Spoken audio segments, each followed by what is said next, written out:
Deus, vem comigo, ouvir a palavra de Deus. Diz assim o versículo 42: e perseveravam na doutrina dos apóstolos, e na comunhão, e no partir do pão, e nas orações. Em cada alma havia temor, e muitas maravilhas, e sinais se faziam pelos apóstolos. Todos os que criam estavam juntos, e tinham tudo em comum. Vendiam suas propriedades e fazendas, e repartiam com todos, segundo cada um tinha necessidade. Diariamente perseveravam unânimes no templo, partiam pão de casa em casa e tornavam as suas refeições, tomavam as suas refeições com alegria e singeleza de coração, Louvando a Deus e caindo na graça de todo o povo. E todos os dias acrescentava o Senhor à igreja aqueles que se haviam de salvar. Amém? Vamos orar, Pai, em nome de Jesus. Uma vez mais nós pedimos a Tua bondade, a Tua misericórdia sobre as nossas vidas. Neste momento nós pedimos o auxílio, meu Deus, a cooperação do Teu Espírito Santo ao ensinar esta palavra, ao ministrar, meu Deus, este tema nesta noite. Que o Senhor, ó Jeová Maor, o doador da luz, venha, meu Deus, trazer luz ao nosso entendimento, abrindo, ó Pai, o nosso entendimento, conduzindo, ó Pai, a revelação da Tua palavra e a glorificação do Teu nome por meio, ó Pai, do entendimento da Tua palavra. É o que nós pedimos e agradecemos em nome de Jesus. Amém. Os irmãos podem tomar o centro, permaneça com a sua Bíblia aberta, se possível. Nós vamos decorrer aqui no texto, mas só para nós nos situarmos, né? Semana passada nós falamos aqui sobre esses 5 propósitos da igreja, sobre a adoração, sobre o evangelismo, sobre o discipulado, sobre o serviço e também sobre a comunhão. Foram os 5 propósitos que nós falamos, né, da igreja primitiva, a igreja do primeiro século, e nós falamos também sobre a nossa tarefa em cada um desses propósitos, em cada um desses eventos, né, que a igreja vivia. E hoje, irmãos, nós vamos continuar falando sobre isso. O primeiro ponto que eu quero destacar aqui para os irmãos é os efeitos da obra do Espírito Santo em uma igreja com propósito. Então, semana passada nós falamos sobre os 5 propósitos que a igreja de Cristo ela deve viver, e hoje nós vamos falar sobre os efeitos da obra do Espírito Santo sobre a igreja que vive esses 5 propósitos. Então, os irmãos que trouxeram aí a sua caneta, né, e quiser fazer as suas anotações, vai ser muito bom você anotar aí no seu bloco de notas. Então, observe, irmãos, o primeiro efeito que o Espírito Santo causa sobre uma igreja que vive os 5 propósitos, ou uma igreja que vive com propósito, é que esta igreja ela vai perseverar na doutrina dos apóstolos. Ela vai o que, irmãos? Perseverar na doutrina dos apóstolos. A igreja que vive com propósito, o Espírito Santo vai fazer com que ela persevere. Esse é o efeito do Espírito Santo nesta igreja. Observe o versículo 42, ele diz: e perseveravam na doutrina dos apóstolos. Então essa igreja, a igreja que vive os 5 ministérios, é uma igreja que sempre está aprendendo com seus líderes. Uma igreja que vive com propósito é uma igreja que vai perseverar na doutrina dos apóstolos. Observe que é uma igreja que vai perseverar no ensino, né? É uma igreja ortodoxa. O que é uma igreja ortodoxa? É uma igreja que persevera na doutrina. É uma igreja que é direcionada pelo ensino. Ela é direcionada pelas doutrinas bíblicas, né? E aí, quando nós falamos de doutrinas bíblicas, nós não estamos aqui, irmãos, falando de usos e costumes, né? Às vezes nós confundimos, e eu já ouvi muitas pessoas acabando cometendo esse erro, né? Aquela igreja não tem doutrina. Por quê, irmão? Por que aquela igreja não tem doutrina? Lá eles usam calça, lá eles usam brinco, né? E nós entendemos quando as pessoas dizem assim. Mas quando se fala de doutrina, nós estamos falando de doutrina bíblica, né? Nós temos os usos e costumes da nossa igreja, que deve ser seguido, porque faz parte do regimento interno da nossa igreja. Mas essa igreja de Atos, eles perseveravam nas doutrinas dos apóstolos, nos ensinamentos que os apóstolos traziam para eles. Então esta é uma igreja que está sempre aprendendo, não é uma igreja estática, uma igreja parada, que não aprende, que não desenvolve. Nós vamos ver Paulo falando à igreja em Colossenses, em Filipenses também, ele dizendo para os crentes que eles deveriam desenvolver a salvação. Olha só, a salvação é algo que deve ser desenvolvido. E como que nós fazemos isso? Um dos meios é o aprendizado. Um dos meios de nós desenvolvermos a salvação é através do aprendizado da doutrina bíblica. Agora observe, o primeiro ponto é uma igreja que persevera na doutrina dos apóstolos. É uma igreja que persevera nos ensinamentos dos apóstolos. Não é uma igreja que se baseia em qualquer doutrina. Não é uma igreja que se baseia nos ensinos de homens sem o direcionamento de Deus. Não, nada disso. É uma igreja que é direcionada pelas doutrinas fundamentais da palavra de Deus. Esta é a igreja que vive com propósito. Não é uma igreja que vive só no fanatismo, que vive só na espiritualidade. Tudo é espiritual para ela. Não, irmãos. É uma igreja ordeira, é uma igreja ensinada, organizada, é uma igreja direcionada pelo ensino da palavra. Porque é o ensino que nos dá o crescimento. É através do ensino. Então, o primeiro ponto o primeiro efeito do Espírito Santo em uma igreja com propósito. Esta igreja, ela persevera na doutrina. Olha só, o que é doutrina? É ensinamento. Doutrina é ensinamento. Não é uma igreja que persevera em falatórios, não é uma igreja que persevera nos disse-me-disse, nada disso. Ela persevera no ensino, na doutrina. Ela persevera em aprender, porque é aprendendo que nós crescemos, é por meio do aprendizado. Quando Jesus ele fala assim, aquele texto lá de Mateus, quando ele diz assim: aprendei de mim e tomai o meu jugo. Esse tomar o jugo, ali no grego, no original, significa tomar a forma que Jesus ensina. O jugo ali é o ensinamento. Então ele está dizendo que o ensinamento dele não é um ensinamento pesado. Não é assim? O próprio apóstolo João diz que o mandamento não é pesado, irmãos. O mandamento não é pesado. Por isso que ele diz: tomai de mim o meu jugo e aprendei de mim. Aleluia. Porque esse jugo é a forma que Jesus interpretava. E ele é a própria palavra, ele é a autoridade. Então observe, o primeiro efeito do Espírito Santo em uma igreja com propósito é que esta igreja ela vai perseverar na doutrina dos apóstolos. É uma igreja ensinada, é uma igreja ordeira, é uma igreja ortodoxa. Agora, o segundo ponto é que eles perseveravam na comunhão, no partir do pão e nas orações. Eles perseveravam também na comunhão, no partir do pão e nas orações. Vamos lá? No 3, repetindo: 1, 2, 3. Eles perseveravam na comunhão, no partir do pão e nas orações. Então olha só, o segundo efeito que o Espírito Santo ele produz em uma igreja com propósito é que esta igreja ela vai perseverar na comunhão. É uma igreja que preza pela comunhão. A comunhão no partir do pão e também nas orações.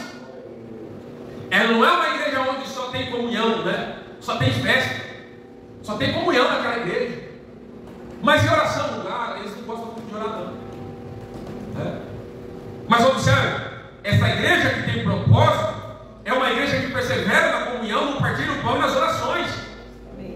E aí, eu coloquei aqui que não existe, irmãos, observe, não existe relacionamento saudável cristão sem comunhão. Não tem como nós, como igreja, termos um relacionamento saudável entre irmãos se nós não tivermos comunhão. Como que eu vou ter um relacionamento com o meu irmão que está sentado ao meu lado, um relacionamento saudável, se eu não tenho comunhão com ele? Não é assim, irmãos? ter relacionamento com o meu irmão, um relacionamento saudável, se eu tiver comunhão com ele. Então, esta igreja de Atos é uma igreja que perseverava na comunhão. Eles perseveravam na comunhão, mas também no partir do pão e nas orações. Olha só que interessante. A igreja primitiva, irmãos, a igreja lá de Atos, é uma igreja que entendeu que a ceia do Senhor, e aí quando nós falamos de comunhão, falamos de partir do pão, nós estamos falando da ceia do Senhor. Então a igreja lá de Atos, eles entenderam que a ceia do Senhor era a reunião íntima com o seu esposo, ou seja, com Cristo Jesus. O que é a ceia? A ceia é um momento de comunhão, ou seja, é um momento íntimo com Cristo, irmãos. Às vezes, por não entendermos, nós achamos que a ceia é só um momento onde nós comemos um pão e tomamos um cálice. Mas a ceia, a mesa, quando nós fazemos a ceia, ela tem o mesmo sentimento, ou o mesmo significado da cama do esposo com a esposa. A ceia, ela tem o mesmo significado, o mesmo sentido que a cama tem para o esposo com a esposa. É um momento de intimidade, é um momento de comunhão. Então imagine o crente que está em comunhão, o crente que faz parte do corpo de Cristo, ele faz parte da membresia, e ele não vem cear. Olha só, é como se ele estivesse dizendo para o Senhor dele que ele não quer se relacionar com Deus dele. Mas a igreja lá de Atos, eles entenderam que a ceia era uma reunião íntima, é um momento de relação com o esposo, que é Cristo, irmãos. É por isso que nós não temos esse costume de dizer que um dos cultos mais importantes é a ceia, mas um dos cultos que não pode faltar é a ceia. O culto da ceia, irmãos, é o momento onde nós vamos nos relacionar com Cristo, é o momento de intimidade com o nosso esposo. E qual é o valor que eu estou dando neste relacionamento? E muitas das vezes nós não valorizamos isso. Mas imagine um esposo, ele está lá com a esposa na cama, e eles não querem, um não quer ter relacionamento com o outro. Imagine que frustrante é isso para o cônjuge, um dos cônjuges. Agora, imagine Deus, irmãos. É um momento de comunhão íntima, é um momento de relação com o meu esposo. E eu falo, não, eu não vou participar da ceia, não. Mas a igreja lá de Atos, eles entenderam que a ceia é uma reunião íntima com o esposo. É um momento onde a revelação de Deus acontece, irmão. Quando nós lemos lá em Lucas, eu não marquei aqui essa referência, mas lá em Lucas, quando Jesus ele já ressuscitou, ele aparece para os discípulos, e aí quando ele aparece para um dos discípulos, na verdade para dois de seus discípulos, que estão de caminho para Emaús, o texto vai dizer que esses discípulos, eles vão andando com Jesus, mas eles não sabiam que era Jesus. E Jesus começa a explicar para eles, desde lá da lei até os profetas. O texto diz, e abriu-lhes as escrituras, e eles começam a entender as escrituras. E aí o texto vai dizer que os olhos deles estão embargados, ou seja, os olhos deles estavam fechados. E aí é interessante que o texto vai dizer que só no momento que Jesus partiu o pão, que eles entenderam que era Jesus. Porque é na mesa do Senhor que as escamas dos nossos olhos, elas caem. É na mesa do Senhor que os nossos olhos se abrem para a revelação do esposo. E aí Jesus desaparece. Jesus parte o pão ali na mesa com eles, e aí Jesus desaparece. Mas observe, a ceia é uma reunião íntima com o seu esposo, e eles perseveravam nisso. Eles perseveravam nessa comunhão. Eles perseveravam. Agora os irmãos observam que comunhão, irmãos, a comunhão não é algo superficial, tá? A comunhão não é algo superficial que acontece no ato. Nós vamos estudar sobre o ato, né? Deus permitindo. Vamos estudar todo o ato do Antigo Testamento, lugar santo. Mas o que era o ato? O ato era um espaço dentro do tabernáculo que ficava do lado de fora. A parte de fora do tabernáculo é chamada de átrio. Quando o sacerdote entrava, e aí ele saía do átrio, ele entrava no lugar santo. E aí depois do lugar santo tinha o lugar santíssimo, onde o sumo sacerdote entrava com eles. Mas observe, comunhão não é algo superficial que acontece no ato. A comunhão é algo glorioso que acontece no lugar santo, que é ao redor da mesa. Porque observe, no ato ficava lá fora a bacia de bronze, aonde o sacerdote tinha que se lavar para entrar no lugar santo. No ato também ficava um altar de sacrifício. Mas quando o sacerdote entrava no lugar santo, do seu lado direito tinha os pães da proposição. No seu lado esquerdo ficava o candelabro com as velas apontadas para os pães. Esse candelabro fala do Espírito Santo. Os pães da preposição fala de Cristo. Então é o Espírito Santo apontando para Cristo. Porque quando eu entro no lugar santo, é lá que eu vou ter comunhão, na mesa da preposição. É por isso que o ato, a comunhão não fica lá no ato. A comunhão ela faz parte do lugar santo. É onde nós participamos do pão. É onde o Espírito Santo ele aponta para o corpo de Cristo, irmãos. Então observe, comunhão, o que é comunhão? É o quanto de Deus é acrescentado em mim no tempo que nós passamos juntos. O que é comunhão, Hugo? É o quanto de Deus é acrescentado em vocês no tempo que nós passamos juntos. Porque às vezes nós passamos tempo juntos, mas nós não acrescentamos nada de Deus às pessoas. É por isso que nós não temos comunhão. Porque comunhão é o tanto de Deus que eu acrescento na sua vida, meu irmão. É verdade. É o quanto você acrescenta em mim, de Deus em mim. Isso é lindo de se ver, porque na igreja é o único lugar no mundo onde nós vamos ter médicos e pedreiros sentados juntos. É verdade. E um pode acrescentar no outro, porque isso é comunhão, irmãos. Glória a Deus, aleluia. E acontece aqui. Então a igreja que vive com propósito é uma igreja que está vivendo em comunhão. E aí eu coloquei aqui que é impossível, olha só, irmãos, é impossível não haver comunhão entre duas pessoas que participam da mesa. Porque se nós participamos da mesa do Senhor, nós vamos ter comunhão, irmãos. Aleluia. Se eu e você participamos da mesa do Senhor, nós temos que ter comunhão.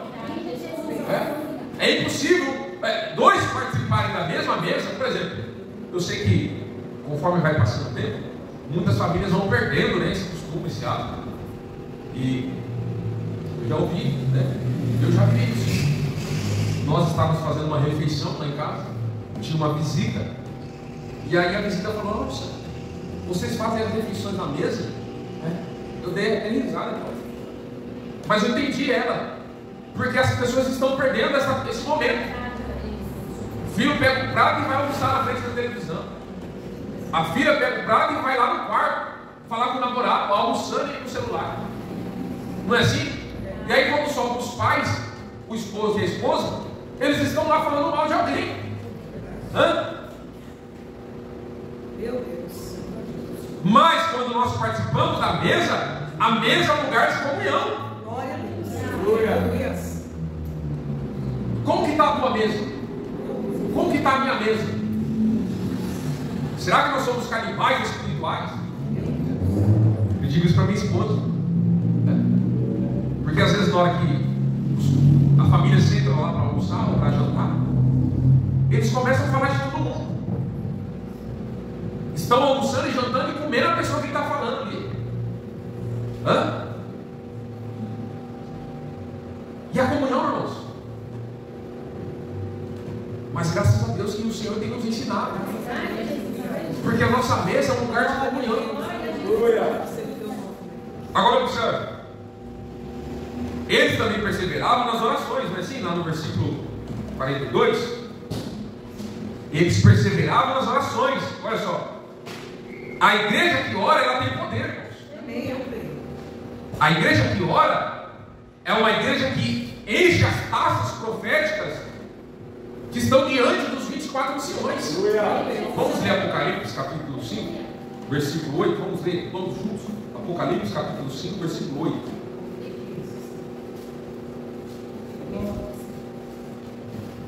Uma igreja que vive com propósito é uma igreja que ora. É uma igreja que persevera em oração. E esse perseverar em oração, essa igreja, ela está enchendo as taças proféticas que estão diante dos 24 anciões. Olha só, Apocalipse, capítulo 5, versículo 8. Vamos todos juntos ler em uma só voz no 3. 1, 2, 3.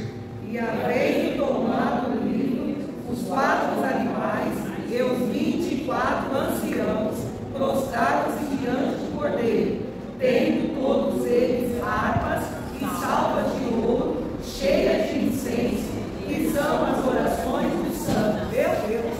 Aleluia! Então a igreja que ora, ela vai encher essas taças que se transformam em incenso.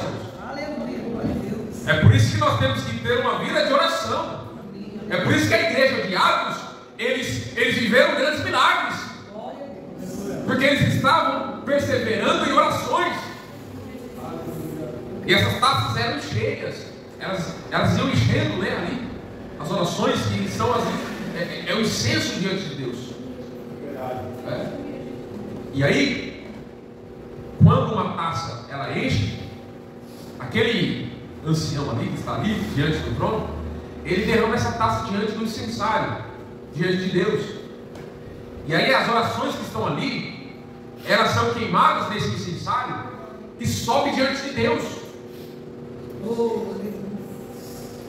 E aí quando sobe diante de Deus, as nossas orações, irmãos, elas não são simplesmente apenas ouvidas por Deus, elas são inaladas por Deus.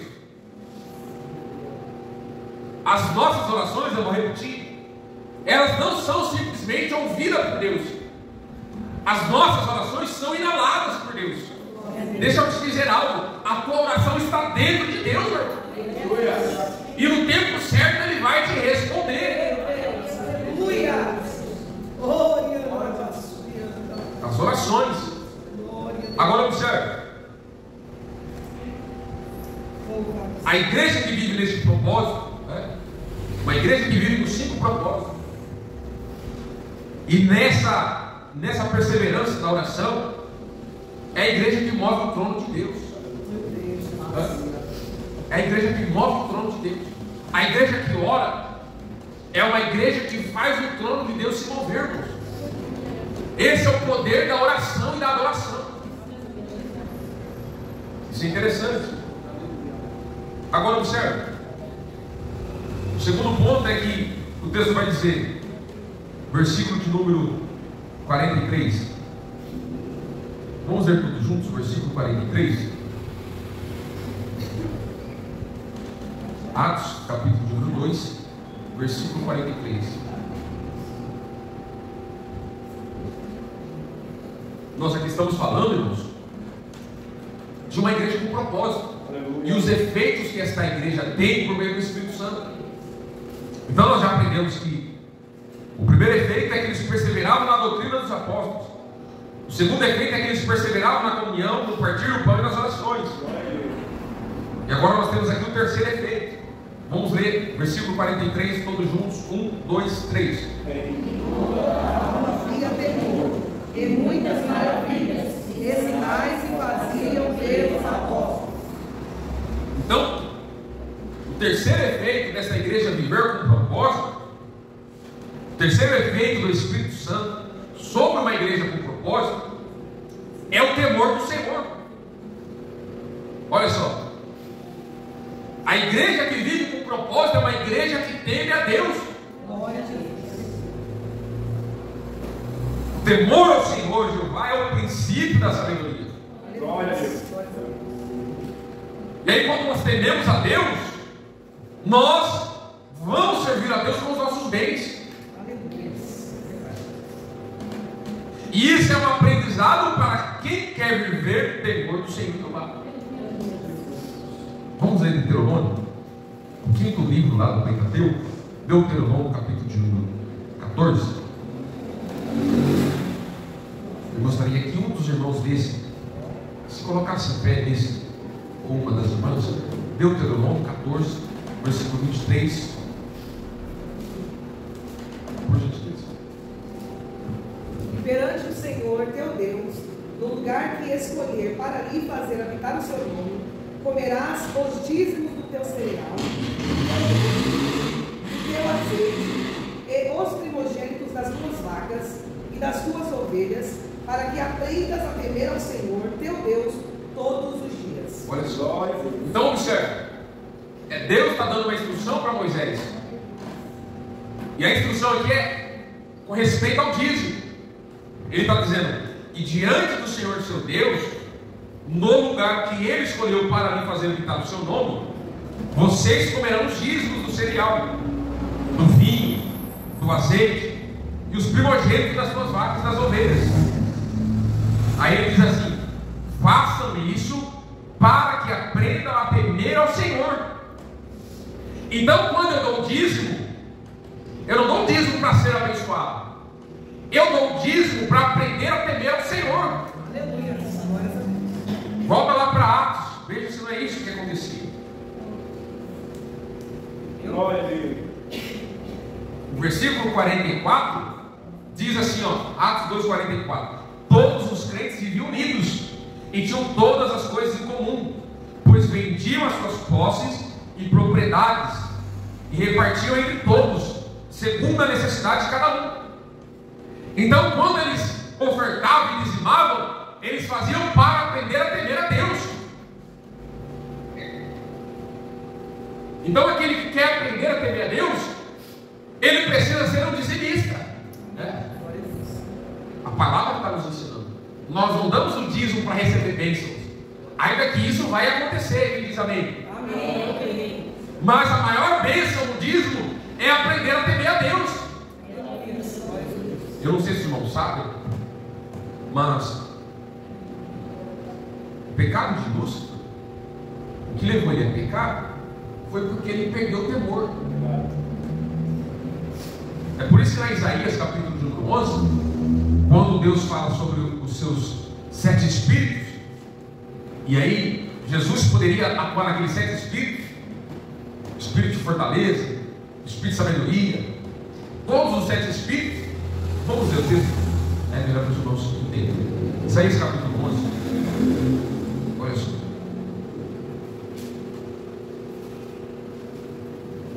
Glória a Deus. Isaías capítulo 11,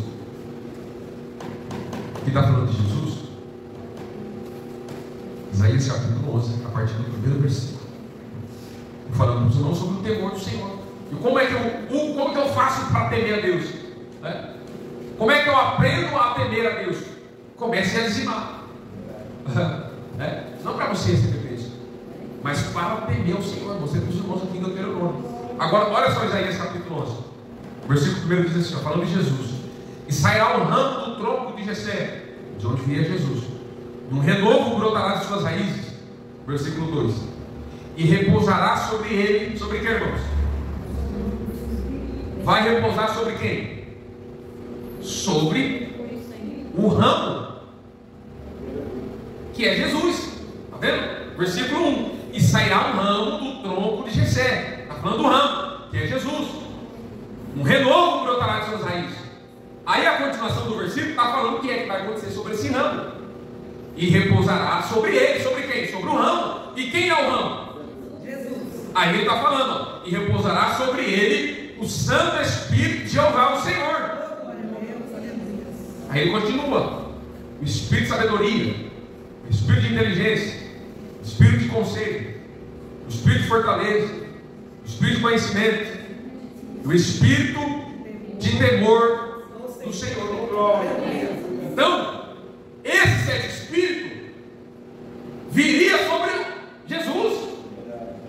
viria sobre o ramo. Mas isso não é nada diante do versículo 3. Por que Hugo? Pergunte para mim, por que Hugo? Por quê? Porque o nosso Senhor Jesus, Ele vai escolher um desse Espírito. Olha o versículo 3, vamos juntos ler o 3? Versículo 3, 1, 2, 3. E delegar-se-á no temor do Senhor, e não julgará segundo a vista dos seus olhos, nem repreenderá segundo o ouvir dos seus ouvidos. Então, ele vai se deleitar no temor. Então é como se ele pudesse escolher o Espírito de sabedoria. Jesus poderia se deleitar sobre o Espírito de sabedoria. Ele poderia também se deleitar sobre o Espírito de inteligência. Imagine ele se deleitando sobre o Espírito de conselho, o Espírito de fortaleza. Mas o texto diz que ele se deitará no temor do Senhor. Porque você pode até ser sábio, meu irmão, mas se você não tiver o temor do Senhor, a tua sabedoria não vai te livrar da queda. Você pode até ter inteligência, ter os melhores conselhos, mas o que te livra da queda é o temor do Senhor. Porque o luzeiro, que nós conhecemos como Lúcifer, ele era sábio. Ezequiel 28. Ele era o mais sábio. Ele era o perfeito. Mas nada disso livrou ele da queda, nem a unção que ele tinha, irmão. A Bíblia diz que ele era o querubim ungido da guarda. Nem a unção dele livrou ele da queda, porque o que nos livra da queda é o temor do Senhor Jeová. Então essa igreja, volta lá para Atos capítulo 2. Olha só, versículo 43. E em cada alma havia temor. Era algo que eles perseveravam no temor do Senhor. Glória a Deus. Temor no templo, por exemplo. Irmãos, os irmãos vão observar, e eu sempre vou estar orientando os irmãos. Mas quando você estiver fazendo a leitura inicial, quando você estiver fazendo a leitura introdutória do culto, se você estiver chegando atrasado no culto, não entre. Espere lá fora, espere. Isso aqui é uma orientação de um bom costume, irmãos, de reverência a Deus. Porque ao entrar no templo, você pode tirar a atenção da pessoa que está aqui fazendo a leitura, do irmão que está ali lendo. Então fica meio que sem reverência. O que é isso? Temor do templo. Tenha um temor do templo. Deus falou para Moisés: tira a sandália dos teus pés. Então quando nós entramos no templo, nós temos que ter o temor do Senhor. Porque aqui nesse templo, o nome do Senhor está aqui, irmão. O respeito entre os irmãos, o temor a Deus e aos seus profetas, tudo isso é o temor. E aí nós temos aqui o resultado, da perseverança, da comunhão, do partir do pão, das orações. Porque não pense você, se você fizer algo, não terá um efeito, irmãos. Às vezes nós achamos que nós fazemos as coisas e não tem a colheita, Mas olha só a colheita, o resultado da perseverança, da comunhão dos irmãos, do partir do pão e das orações. Qual é o resultado? Versículo 43. Ele diz assim: muitas maravilhas e sinais eram feitos por meio dos apóstolos. Por quê? Porque eles perseveravam na doutrina, eles perseveravam na oração, eles perseveravam na comunhão, no partir do pão, irmãos. E aí quando uma igreja vive tudo isso, sinais e prodígios vão acontecer, irmãos. Por quê? Por causa da unidade. Por causa do que, irmãos? Da unidade. Por causa da unidade. E aqui eu enxergo. Por causa da unidade. Se tem algo tremendo e algo que nós vamos trabalhar muito aqui, é a unidade, irmãos. Amém. Porque, olha só, o modelo da unidade e da divindade. Vamos lá para João. João capítulo 17. Evangelho de João. Capítulo de número 17. É muito conhecido esse texto, para falar sobre a oração sacerdotal de Jesus. Ele está na semana da crucificação. João capítulo 17. Olha só. João 17, versículo 21 e versículo 22. Os irmãos encontraram o texto? Então, olha só, por conta da unidade da igreja, eles viveram sinais, prodígios e maravilhas, por causa da unidade da igreja, por conta da unidade da igreja. Porque uma igreja que vive unida no propósito, Deus opera nessa igreja, irmãos. Uma igreja que vive em união, em unidade, Deus, Ele opera sinais e maravilhas nessa igreja. Glória a Deus. E nós temos um modelo de unidade para nós nos espelharmos. João 17, 21. Olha só o texto. Ele vai dizer assim: Jesus está orando. Ele está orando ao Pai. Aí ele diz assim, ó: para que todos sejam assim como tu, ó Pai, és em mim e eu em ti, que também eles sejam um em nós, para que o mundo creia que tu me enviaste. Olha só que coisa linda essa aqui, irmãos. Olha isso aqui, versículo 22. E a glória que tu me destes, eu lhes dei, para que sejam um, como nós somos um. Jesus está orando, versículo 23. Eu neles, tu em mim, para que eles sejam perfeitos em unidade, a fim de que o mundo conheça que tu me enviaste, e que tu os tens amado, assim como me tens amado a mim.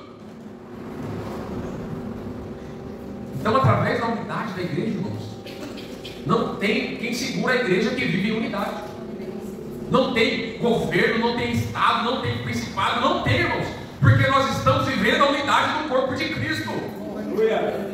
E o Senhor Jesus, Ele pagou o preço para que nós sejamos um, irmãos. Ele pagou o preço. Ele é a oferta para que nós sejamos um. Ou seja, para que nós tenhamos essa unidade. E às vezes nós nos perguntamos: mas por que não acontece tantos milagres como antigamente? Por que um único homem disse não ia chover e não choveu? É a pergunta que nós nos fazemos. E a resposta é simples demais. Porque quando Elias, ele diz: segundo a minha palavra não choverá, o Espírito de Deus estava sobre ele. Então o Espírito e Elias não precisava ter concordância com mais ninguém, irmão. O Espírito Santo estava sobre Elias, o Espírito de Deus estava sobre Elias, e ele não precisava de concordância de mais ninguém, porque o Espírito estava sobre Elias. O Espírito descia sobre um profeta só, não vinha mais sobre ninguém. Porém, na nova aliança, o Espírito foi dado a todos. E aí, se tiver alguém que não está em concordância, o Espírito não trabalha, irmãos. É por isso que quando Jesus ele entra na casa daquele senhor lá, daquele homem, e aí Jesus fala: os incrédulos se retirem, e aí fica só Jesus e os discípulos, e aí acontece o milagre, porque todos ali estavam em concordância. Por isso que Jesus disse que o que ligares na terra será ligado no céu. Então nós temos que viver essa unidade, se nós quisermos ver os milagres acontecendo para a glória de Deus. Essa é a igreja que vive em